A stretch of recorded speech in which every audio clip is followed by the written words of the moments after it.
Sudha's kitchen recipes. இன்னைக்கு நம்ம soya 65 செய்ய போறோம். எப்படி செய்யலாம்னு பார்க்கலாமா?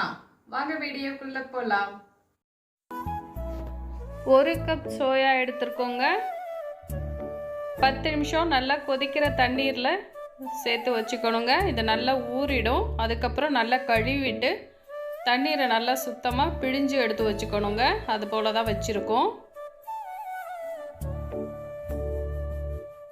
இப்போ இது கூட 1/4 ஸ்பூன் சால்ட்டு சேர்த்துக்கலாங்க.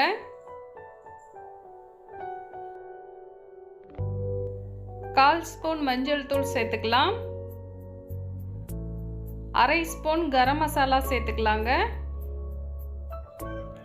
1/4 ஸ்பூன் மிளகாய் தூள் சேர்த்துக்கலாங்க.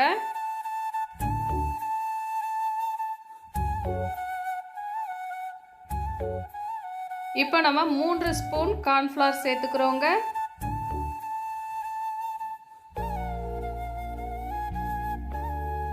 ஒரு ஸ்பூன் காஷ்மீரி சில்லி பவுடர் சேர்த்துக்கலாங்க. உங்ககிட்ட இருந்தால் சேர்த்துக்கலாம், இல்லாட்டி விட்டுறலாங்க. 1/2 ஸ்பூன் இஞ்சி பூண்டு பேஸ்ட்டு சேர்த்துக்கலாங்க. ஒரு லெமனில் 1/4 பகுதி மட்டும் நம்ம ஜூஸ் சேர்த்துக்கலாங்க.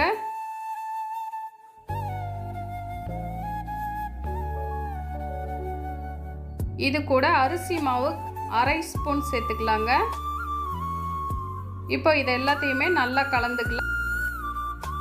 தண்ணீர் சேர்க்க வேண்டாங்க, நமக்கு மீல் மேக்கர்லேயே தண்ணீர் இருக்கும், அதுவே போதும்.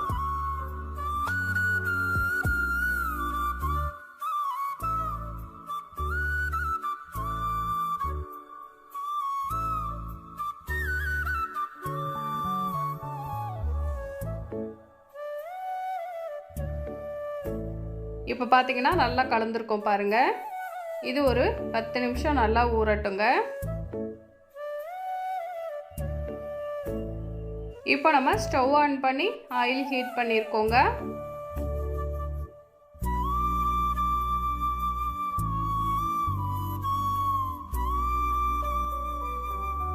இது போல் எடுத்து ஆயிலில் உதுத்து விட்டுக்கணுங்க.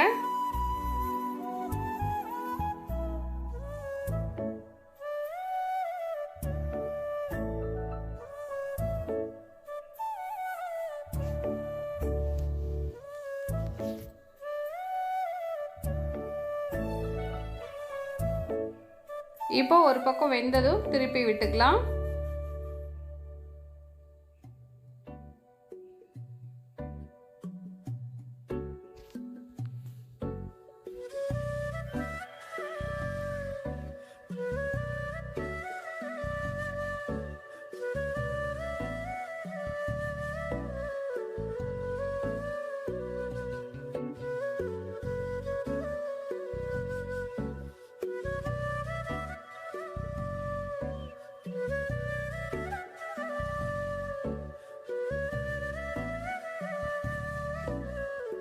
இப்போ மீல் மேக்கர் ரெடியாகி எடுக்க போகிற நேரத்துக்கு 2 கொத்து கறிவேப்பிலை, 2 பச்சை மிளகாய் சேர்த்துக்கிறோங்க.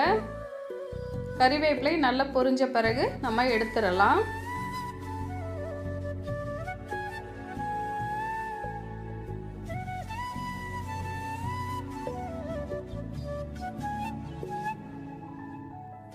இப்போ பாருங்கள், நமக்கு ரெடி ஆயிடுச்சு. எடுத்து ஒரு பிளேட்டுக்கு மாற்றிக்கலாங்க.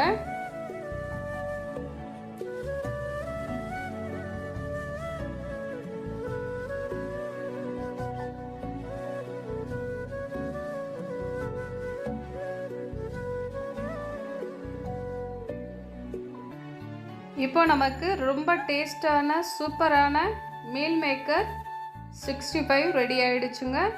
ட்ரை பண்ணி பாருங்கள். தேங்க்யூ.